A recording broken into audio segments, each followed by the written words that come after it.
Hey, everybody. This is the Remain Podcast. Today we have Abbie Decker with us. Hey, guys. And we're talking all things missions. That's right.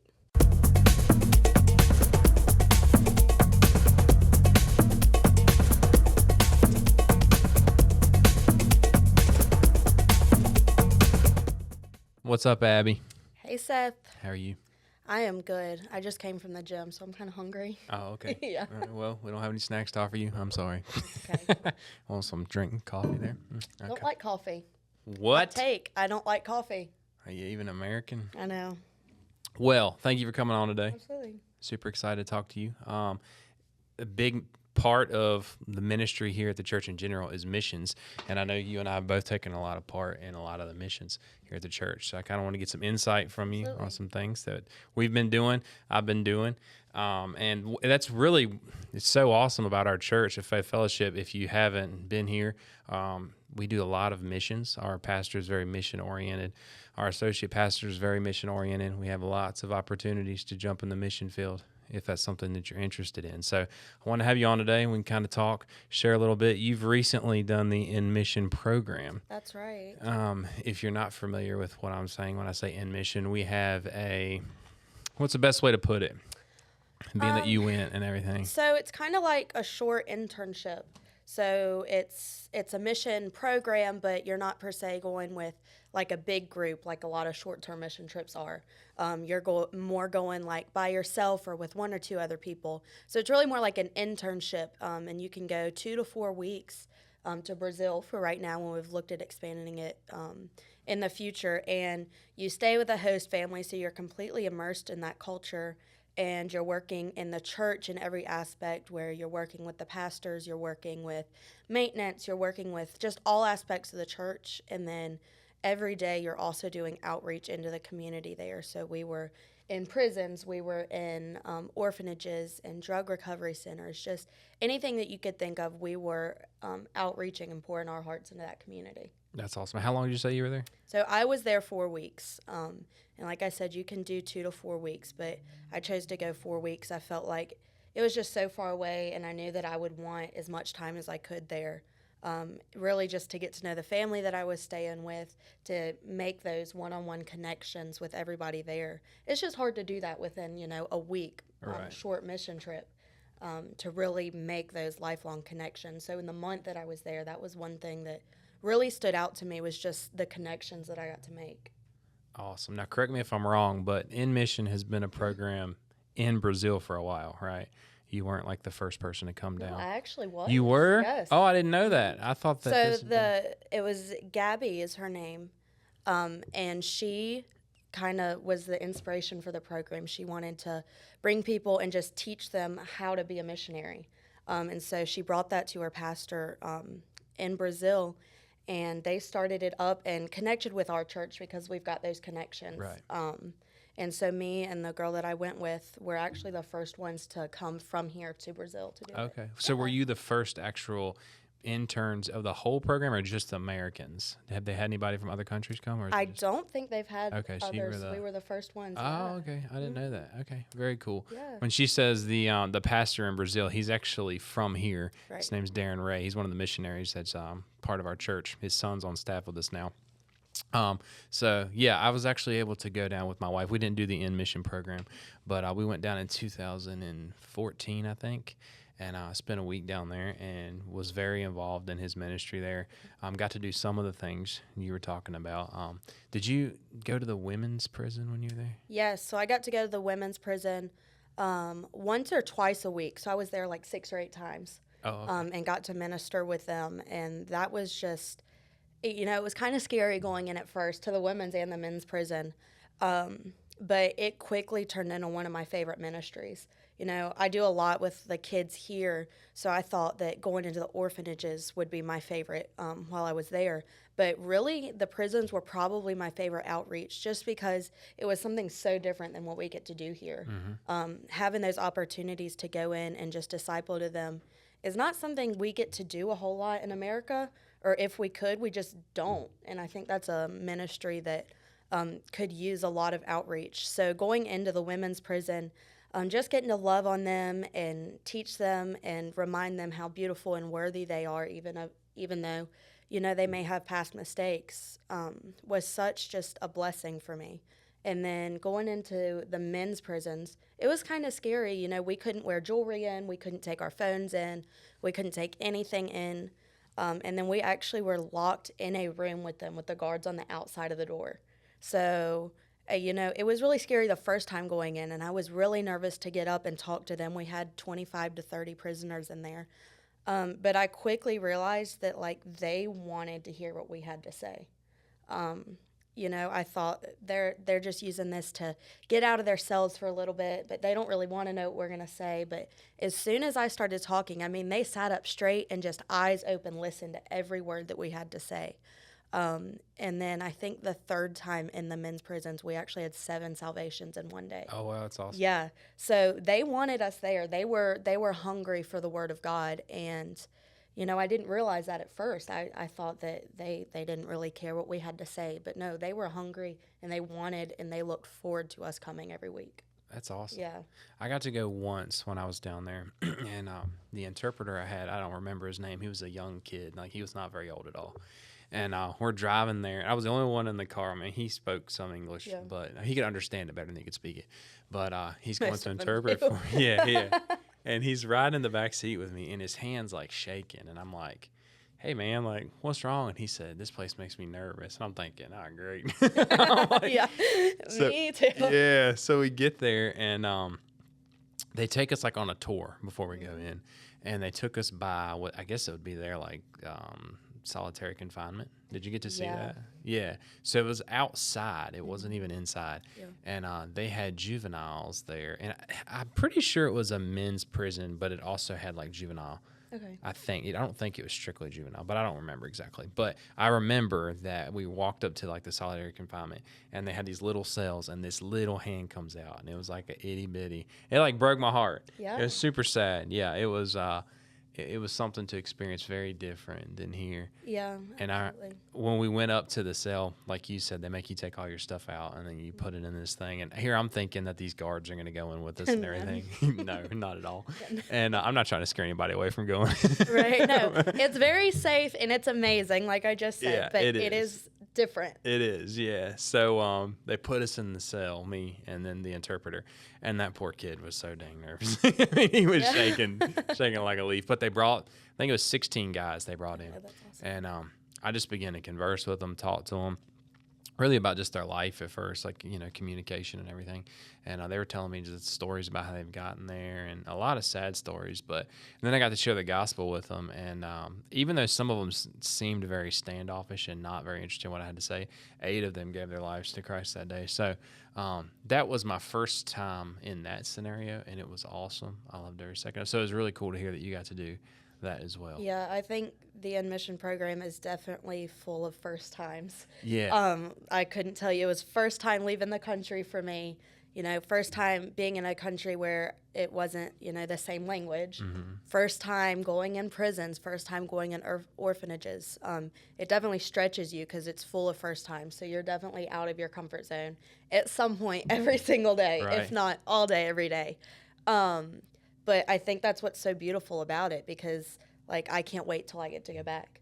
You get through that moment. I remember landing in the airport. I was like, okay, so there's 20 people with signs that are greeting me, and they're like, Abbie, and I'm like, I've never met felt any like a of famous them. person. Right. I've never met these guys. I've never met any of you, but now I'm going to spend a month with you. So it pushes you out of your comfort zone, and then so quickly that changes from what the heck am I doing here to this is family. Mm-hmm. And I think that's just because we all have the same heart and we all serve one God, and you realize, hey, even though we're across the world, even though we speak different languages, we are one family. Yeah. We all serve the same God. And so if we don't have anything else in common, we have that in common. Yeah, for sure. One of my favorite things about doing mission work, and I've been pretty fortunate to do I think 8 or 9 mission trips, which some people in our church have done way more than that. But once my kids get a little older, I plan on getting back in there. But one of my favorite things about being on the mission field, like you said, is you're all there, especially if you go to the team, you're all there on the same purpose. And everything, you kind of leave some responsibilities at home. You leave some of the things, your work and things, you're taking your time off. Yeah. And you really get to focus on the Lord. And your whole goal is to share the gospel with people and to serve people. And you kind of go into it thinking about like all the serving you're going to be able to do for people, and you don't realize how much you get in return yourself. Absolutely. I feel like every time I went on the mission field, I would get far more than what I went there to give. Right. And that was, it always spoke to me. And with a group of people, you get that bond with them. And we were recently talking about this with Pastor Gary. He was saying, you may not see those people on a regular basis anymore, but when you do see them, you went through that together. Right. Like, you remember that. There's people I went to Nicaragua with the very first time that I don't even get to see that often. But when I do, we always have that adventure together, that week together where we shared the same bathrooms. You know what I mean? We ate together every meal. We did everything together. Have you got to do the Nicaragua trips? I actually go in 3 weeks. Do you really? Yes. You're going? So I'm going you're on gonna that love one. it. And then in June, I went to Jamaica with the 31 of us. Okay. So I've got 2 planned for this year. I did the one in June in Jamaica. That was awesome. And then in 3 weeks, we have 12 of us from the church that are going to Nicaragua. Nice. Tell me a little bit about the Jamaica trip, because I haven't been on the Jamaica trip. Yeah. So the Jamaica trip was really cool because they are English speaking. So no matter, if you don't speak any other language, that's okay, because you have that in common as well. So it's not quite as different, but that doesn't mean anything, because it's definitely a different culture for sure. Even though they speak English, some of those little kids have such a Jamaican accent, it doesn't sound like English. I'm like, I don't know what they're saying to me. But 31 of us went. So we had a huge group that went. And we got to work in a church that had just, over COVID, started like a daycare type school. So it's just 1 through 5-year-olds. So like a daycare / school. And we got to bring so many supplies down to them. All 31 of us only got carry-on bags because all of our check bags were full of supplies to take to the school. So we took tricycles, we took a jungle gym, we took paper, pencils, because they just don't have those resources. And I believe this school has like 65 kids maybe of 1 through 5-year-olds. And so then the 31 of us got split up into each of the classrooms. And so we got to teach them lessons, and we focused on fruit of the Spirit for the week. So we got to teach them lessons, and we got to play with them and just really make those bonds and connections. And then for the second part of the day, they're actually outgrowing the building that they're in. So we were hand mixing and hand pouring concrete to build them a new classroom. And it's hot in Jamaica in June. And to hand mix concrete and hand fill the buckets and pour it was hard work. We had one guy that ended up having to go to the ER because he was throwing up, just overheated. So it was definitely manual labor. But it made it all worth it when you looked over and the kids are looking at you doing it. And they're like, this is going to be my new classroom. So that makes it all worth it. And I would do it again in a heartbeat out there in the heat, because just having them look at you and they're like, in their eyes, you're from another country, you're a stranger, and you're coming there to build them a new classroom. Like, how amazing is that in the little 4 and 5-year-olds' eyes? And the teachers, too. We actually got to bless each teacher with a new computer. Oh, wow. So we got to bring 5 computers down, 1 for each classroom, and just to see how thankful and grateful they are for that. That's awesome. It humbles you. It really does. Yeah, it does. If you've never been out of the country and you go to these places, you just can't come back the same. And unfortunately, we kind of do get back in our normal routine of life, and I think that's one important reason why it's important to kind of stay involved and going, at least from time to time, because it really makes you appreciative of what you have here. You really have no idea how good we have it here until you get out there. Absolutely. And you see, one thing you're going to see when you go to Nicaragua, and I know many people who've come to this church, they hear kind of the same stories, because that's probably it is the longest running mission that we've done here at the church. For years. I mean, we've been doing that. Pastor Josh does an awesome job at doing that trip, and we were going twice a year for a while. So you've had a lot of opportunity to go. And but one thing you see is you get on the back of the truck and you're driving to these villages, and you're like exposed to the outside, and you have bags of candy. And the kids, like, they hear the truck coming, and the streets just flood with kids. And they're just there, like, you're throwing candy and clothes, and they're, like, so excited and so appreciative of it. It's something that you don't forget. You don't ever forget it. It's awesome. And then, like you said, you get to go there. And it's been a little bit since I've been there, but we would spend the mornings doing some type of work on something. Like, we painted hospitals. They've built small houses, different things that they've done for people. And then the evening, you spend the evening going out to a village and you play with the kids. And then at the end, you feed the people and then you get to share the gospel with them. That's awesome. You're going to Nicaragua. That's so cool. Yeah, I'm very excited. It's a smaller group of us. It's only 12 of us compared to the 31 we just did to Jamaica. But it's just, I don't think one's good or bad or over the other. Right. I think it's just different dynamics. Exactly. In Jamaica, they gave us the project of pouring and mixing in concrete because there were so many of us. So we were able to switch out and, not get overtired. Where as a group of 12 of us, we may be working on more like the one-on-one bonds. Right. Because there's not such a big group that we can't accomplish huge projects like that. So it's going to be a different dynamic for sure, but I think we have 6 girls and 6 guys going. Awesome. So I think it's going to be just a great week and something different. I did InMission, which was 2 of us. I just did Jamaica, which was 31 of us. And now I'm doing one that's in between that's 12 of us. So just to see the difference in groups and how we interact with each other, but also the difference in culture and people, but the fact that we all still have one thing in common, that's serving God. Yeah, that's right. Don Gillette, he was the gentleman that started the mission in Nicaragua, and he's gone to be with the Lord since, but his wife is still running it. Yeah. But I remember he used to say he'd always be on people to go to the mission field and come to Nicaragua, and they'd say things like, well, let me pray on it, and he would always break out the scripture. I actually wrote it down. It's in Matthew. Well, it's the Great Commission, and he talks about, he's like, you've already been called. Like, you don't need to worry about praying about it. We're all called to go into all the world and share the gospel. And so you don't have that excuse. Yeah, I mean, it may not be, I think that certain people are definitely called to be missionaries full time. Right. But we're all called to serve and we're all called to share the gospel. And I wholeheartedly believe that everybody should do a mission trip at least once in their life. I agree. I wholeheartedly believe in that, just so that you can experience, so that you can be stretched, but also so you can see how fortunate you are.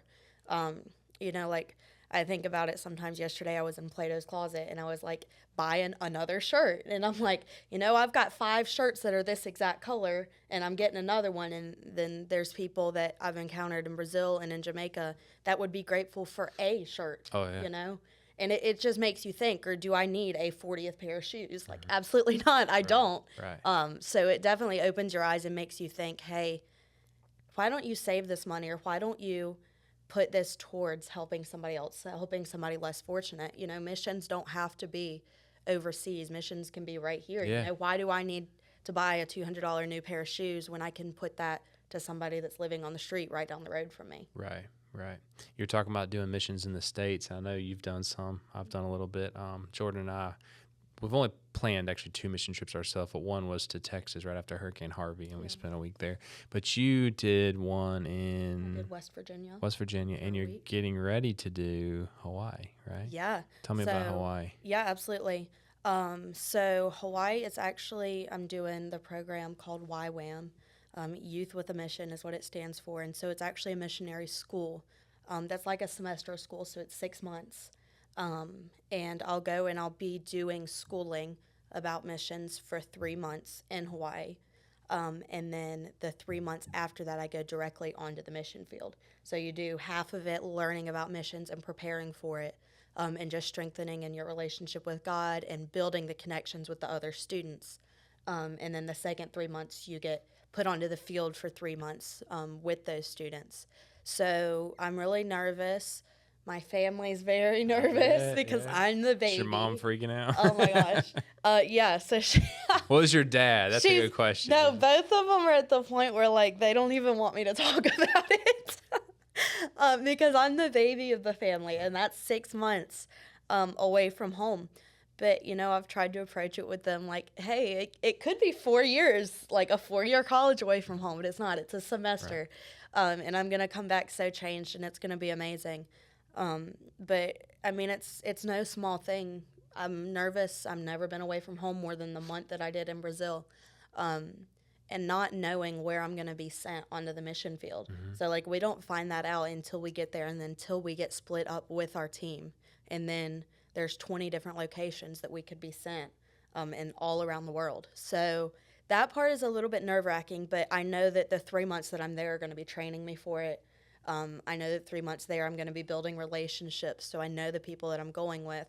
And then most importantly, I know God's called me to do this. So Right. that is what my trust is in. He says, walk by faith, not by sight. That's right. I'm going and I'm going to do it because I've got the faith that this is what he's called me to do. And I'm just trusting him in that, even if it is out of my comfort zone and scary. Yeah, no doubt. Well, it sounds like you have the right heart for it, for sure. Yeah. One of the things that a lot of people kind of will say is like, how much money it costs. That's one of the big obstacles. And another thing Don Gillette used to say, he would say, well, if it's God's will, it's God's bill. That's what he would say. And I will say, out of all the mission trips that I have been on, I have not personally spent any of my own money. Really? Yeah. The church here does awesome at fundraisers. We do a lot of like theater dinners.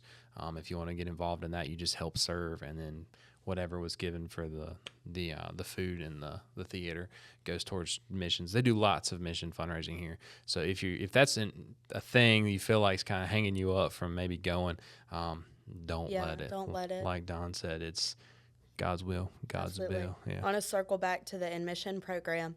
I was just talking about Hawaii where it's like a semester school, but the InMission program, you pay for your flight there, and that's really all you pay for. I mean, it's not like it's costing thousands and thousands of dollars to do this program. You've got volunteers that are letting you be their host family and stay in their house. So those are voluntary, and the currency exchange actually for Brazil is amazing for us. So you pay for your trip there, and then, you pay for your passport and all of that, but it's not like the program itself costs thousands and thousands of dollars. So if you're at a spot where you're like, I just can't afford that, start saving now, and then maybe by next year you get to go and do it. But one thing that I just kept saying when I came back from that is there's no better time than right now. Because if I didn't go right now, I don't know that I would have been able to go, because like you said, once your kids get a little older, you'll be able to do it. I don't have a family. I don't have the kids, I'm not married. So if I had waited till, 5-10 years down the road, I may not have been able to do it. So if you feel like you're in a spot or you're being called to do missions, like, don't wait, because you don't know what the future holds and you don't know what's going to happen. You don't know when Jesus is going to come back, right? So do it now. Like, sign up, start praying about it, make sure you're paying your tithes and all that, but just take the steps forward to do it, because there's no better time to go than right now. Right. Yeah, 100%. 100%. If you had to think about, give me like because you've done a lot in the missions field already. If you had to think about like one time where you really saw like God show up and something amazing happen, like, you could think about it for a second. I know, I need to think. I'll tell you one while you think about absolutely. it for us. We were going to Nicaragua, actually, and we had bought a bunch of shoes that we were going to give people when we were down there. And I don't remember the number of us that went, but we get down there, and this is one of the ones that Jordan and I, my wife, we had planned. And we get through the airport and everything. We get to the very end. We can actually see the people that we're getting ready to meet on the other side of the glass. And they stop us. Their security does. And they... Of course, I don't speak Spanish, but Jordan does, and it's not fluent, but a whole lot better than me. And they're saying there's issues with the shoes. And I'm like, what? And come to find out, each individual is only able to bring so many pairs of shoes into the country. Really? Yeah, because they think that you're going to sell them for profit. I got you. So I don't remember the exact number, but I'm like, great. So they're saying they're going to confiscate our shoes. And I'm like, well, can we just count and see what we have? So they literally opened tons of bags of shoes. Like, we have a ton of luggage with us. And they just start counting shoes right there. And it was the exact number that each one of us was allowed to carry into the airport, to the single digit of what it was.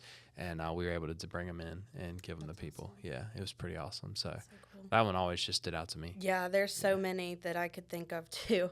But specifically coming back from Brazil, we're in the airport and we're trying to check in for our plane. And, we don't speak Portuguese, obviously, but we've got our host families there because they're about to say bye to us, so they're translating. And the guy won't even check us in because we didn't have a certain type of vaccine, so he wouldn't let us leave the country. Because, so we had a layover in Panama, and in order to get into Panama, you had to have a certain type of vaccine. Well, we weren't staying in Panama. We just had a layover in Panama. Mm-hmm. But he was like, no, you guys have to get it and then wait 10 days before you can leave. So he wouldn't even like weigh our bags. He wouldn't do anything. He would not check us in because we didn't have that vaccine. He was like, you've got to go get it and wait 10 days. And so it's just so funny how God plans out things ahead of time, because my host father was a police officer. So he knew like the ways, and he knew what the rules were and everything. So he got up there and talked to the guy, and probably for 10 minutes sat there and talked to him and tried to explain to him that, they're not staying in Panama. They've just got a layover. And I don't know what he said to them in Portuguese. Regardless, after that, he let us go through. But, that whole time they're sitting there talking, I'm on the phone with my mom, and I'm like, look, he's telling us we can't come home for another 10 days. She's freaking out because she's like, you've already been gone a month. Right. I need you home. Because we were afraid that we were going to get to Panama and they were going to keep us in Panama. Yeah. So she was like, you better either stay there where you know people or know that you can get all the way home. But do not get stuck in Panama where you know nobody. Right. So that was definitely a God moment where I was like, oh my gosh, like I'm stuck here for another 10 days. And it was just freaking us out, So that's something where God intervened. But one thing that really stuck out to me, like that I remember from Brazil, is we were riding back in the van from doing one of our outreach missions. And Tio Ed, so Uncle Ed was his name, and he did all of the orphanages outreaches. So we were coming back from one of those, and he was in the van with us. And we had already dropped off Natalie, who was the other girl that went with us. So it was just me and him and my translator. And he pulled out a Brazilian flag and gave it to me and wrapped it around me. And he said, in my prayers last night, I had a vision that you would preach to the cities of Brazil. And so he wrapped that flag, the Brazilian flag, around me, and anointed me and prayed over me right there in the car. And that was just something that was from God. It wasn't him saying, hey, I want you to stay here because you're awesome and you're doing great things. No, it was, hey, I got this vision that you're supposed to speak to the cities of Brazil. And so I've got that flag hanging up in my room still, because he just wrapped it around me and anointed me and prayed for me after saying that. And that was just something that's just ingrained in my mind that I'll never forget. That's awesome. Yeah. Very cool. One of the ones that kind of stick out to me was you get so many opportunities, even if you're kind of a quiet person and you're more reserved, you get these opportunities that do stretch you when you're on the mission field, and they're encouraged. And we had a guy that was with us. He was a brand new Christian. He had literally gotten saved like I think it was maybe 3 or 4 months before we went. And he was learning about tithing. And he comes on the mission trip, and me and a guy that's on staff here at the Church of Micah, we were talking to him. And he worked for his dad, and his dad was very against his decision to follow Christ, and especially against him tithing. And he was talking to us, and he was like, man, my dad said that if I start tithing, he's going to cut my pay by 10%. That's what he said. And man, Micah just jumped right in there. We got to share with him on what the Word says about how black and white the promises of tithing really are and how it benefits you. And that one always stuck out to me because you get to do things like that with people there, and you always remember it. It's awesome. Yeah. So if you had to give a word to somebody who's maybe interested, of course our podcast is kind of aimed towards younger people, but just people in general that's maybe thinking about it, or maybe even not even thought a day about going on the mission field, what would you say to them? So a few weeks ago, our pastor actually preached a message that he called Taste and See. And so in the Bible, it talks about taste and see of the Lord's goodness. But putting that into a mission aspect, like we had talked about earlier, I wholeheartedly believe that everybody should do at least one mission trip in their life.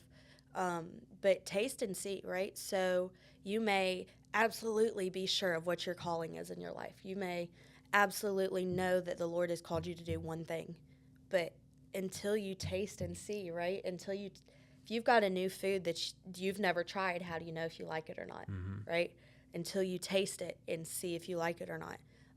And that is one message that I have. The Lord is going to protect you if you're doing his work. The Lord is going to bless your steps and keep you safe. So taste and see, make that step. Like I had talked about, just there's no better time than now. Taste and see of his goodness. You don't know who you're going to meet. You don't know who you're going to bless. And not only that, even if you've got the fears of traveling, if you've got the fears of going to a new place, it's easy for fear to creep up in your mind. But take your focus off of your fears and put the focus on the people that need the salvations, the people that need to hear God.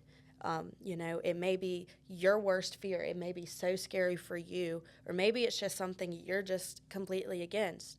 But imagine, just close your eyes and just imagine the faces and the people that are living in these villages, that are living with nothing. And, you're being selfish enough to say, I'm too scared to go, so I'm not going to. Right. Those people need you. They need to hear the word of God. We are the hands and feet of God. We're the body of Christ. It is our great commission to go out and share his word. You've got to put those fears aside, and you've just got to do it, Yeah. You can't overthink it. It's something that you just have to decide and just wholeheartedly run towards it, no looking back. Yeah. Like the scripture said, the harvest is great, but the workers are few. Yeah. So we would just encourage you guys, if you have any interest at all, reach out to us. You can always hit us up in the comments or reach out to the church, Faith Fellowship. We have lots of opportunities within our ministry to do missions if you're interested. Even if you're not part of the church, I've been on plenty of mission trips with people that did not go to church with us. So I would highly encourage you to think about it, consider it, at least do one in your life for sure. Anything you want to add to anything? Just if you know that this is something that you want to do, or maybe the InMission program has struck your heart as we've been talking about it. We've got a spot on our church's website, faithfellowship.net, where you can go and you can either sign up for it if you know, hey, this is something I'm supposed to do, or you can get in touch with somebody just to get more information about it. But yeah, taste and see. Don't wait. If you feel it in your heart, move on that. Yeah, for sure. I do want to give a quick shout out to anybody who the InMission program is very structured. It's even to be so new, it is very structured, and there's a lot of work that goes into that. I know Abbie has done a ton of work. My wife Jordan did a ton of work. Brandon, Pastor Chris, all kinds of people are involved with it. It's a great program. Very proud of them. That's awesome. So for our ministry, our Remain ministry, we meet first Friday of every month, 6:30 at the church. Definitely come check it out. We would love to have you. Thank you so much for coming on today. Thank you for having me. Greatly appreciate it. Yeah. Awesome. And good luck to you on everything. It's going to be great. We're going to be praying for you. It's going to be awesome. I need it. Thank you, guys.